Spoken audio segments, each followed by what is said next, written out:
观世界，看中国。观众朋友您好，欢迎收看欧洲卫视《寰宇天下》。下面请看详细内容。大家好，今天是6月21日。那么我们现在呢就在法国总统府。在法国的立法选举中啊，这个马克龙执政党呢没有获得多数。那么今天和明天，马克龙总统将会见法国各大党派的负责人，共同商讨如何治理法国。好，那么现在就请关注欧洲卫视的报道。6月21号下午，法国总统马克龙在爱丽舍宫先后接见了民主行动党主席弗朗索瓦·巴伊鲁、复兴党总代表斯坦尼斯拉夫·盖里尼、国民联盟议员玛丽莲·勒庞和法国共产党总书记法比安·胡塞尔。会面持续了1个多小时。民主行动党主席弗朗索瓦·巴伊鲁在与马克龙总统会面后，表达了他的看法。Je lui dis quelque chose que je crois profondément, c'est que il y a eu un message du pays.Ce message est un message très fort, à certains égards violent, et qu'en tout cas personne dans la démocratie française ne peut ignorer, et que la ligne que je crois il faut suivre, c'est devant les difficultés très grandes qui nous attendent.Il faut s'approcher aussi près que possible de l'Union nationale. 复兴党的总代表斯坦尼斯拉夫·盖里尼认为，为了国家的总体利益，现在是找到妥协方式的时候了。Les Français, par leur vote, nous ont donné une responsabilité accrue, qui est de trouver les voies du compromis, les voies du consensus, de cette période.d'incertitude, d'une certaine façon, faire émerger quelque chose de nouveau.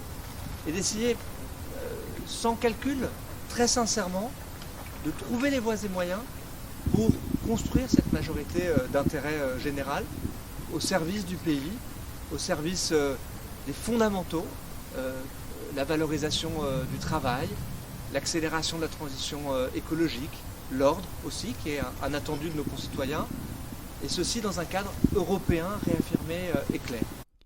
至于玛丽莲·勒庞，她透露了她与马克龙总统讨论的几个话题，特别是移民问题。J'ai évoqué la vive inquiétude sur une immigration absolument anarchique et dérégulée, dont il ne me paraît pas que les mesures qui sont actuellement mises en œuvre permettent précisément de la contrôler.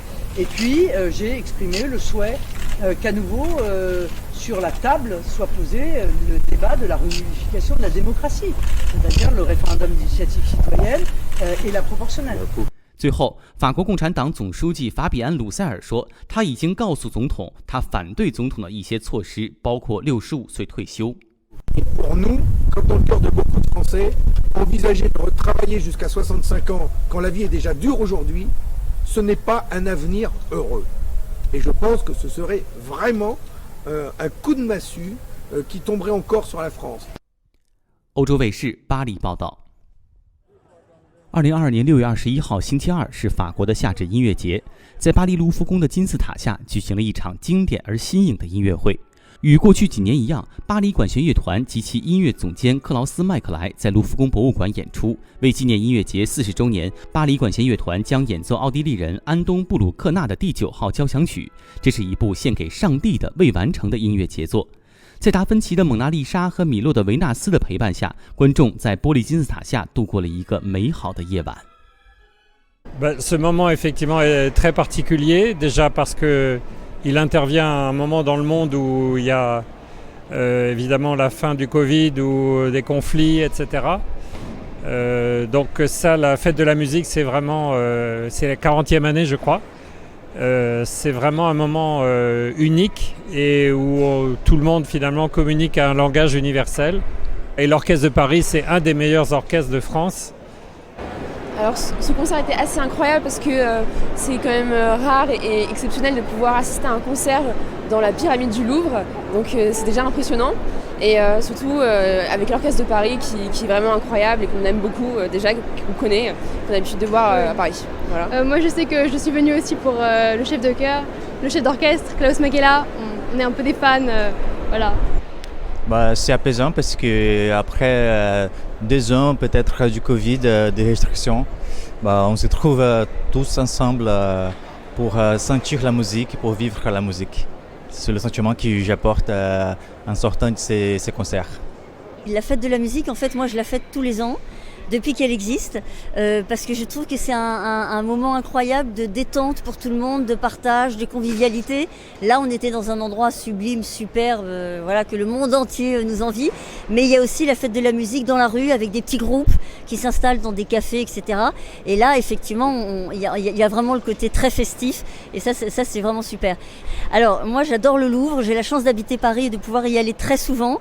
Et voir le Louvre sous un autre jour, une autre nuit, on va dire comme ça, avec de la musique, avec du vivant dedans, parce que c'est vrai que dans un musée, il y a beaucoup d'œuvres qui ne sont pas forcément très vivantes, superbes, mais pas très vivantes. Et là, je trouve que ça rajoute une touche d'humanité dans ce musée qui est déjà superbe. Et puis sous la pyramide, là, c'est fabuleux. Voilà. 法国总统府爱丽舍宫于6月21号星期二也组织了一场特殊的音乐会，在爱丽舍宫的主庭院中聚集了2000名观众。埃马纽尔·马克龙总统在现场发表了讲话，这位国家元首简要回顾了他与各政党领导人一天的漫长会晤。在妻子布里吉特的陪同下，共和国总统感谢1982年弗朗索瓦·密特朗时期的文化部长杰克兰设立了这个已成为欧洲乃至世界的节日。在结束其简短的讲话之前，埃马纽尔·马克龙热切地传递了对乌克兰人民的支持。自1982年首次在法国尝试的夏至音乐节，今年在俄乌战争干扰以及经济衰退的阴影下，迎来了它的不惑之年。这也是这项每年一度的音乐活动经历2年新冠疫情困扰之后，首次全面恢复原本的全民参与与共同庆祝的形式。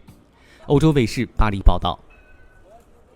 以上就是本期《寰宇天下》的全部内容，更多资讯还可以登录欧洲卫视网站，以及关注欧洲卫视的 YouTube 频道和 Facebook 主页。感谢您的收看，咱们下期节目再见。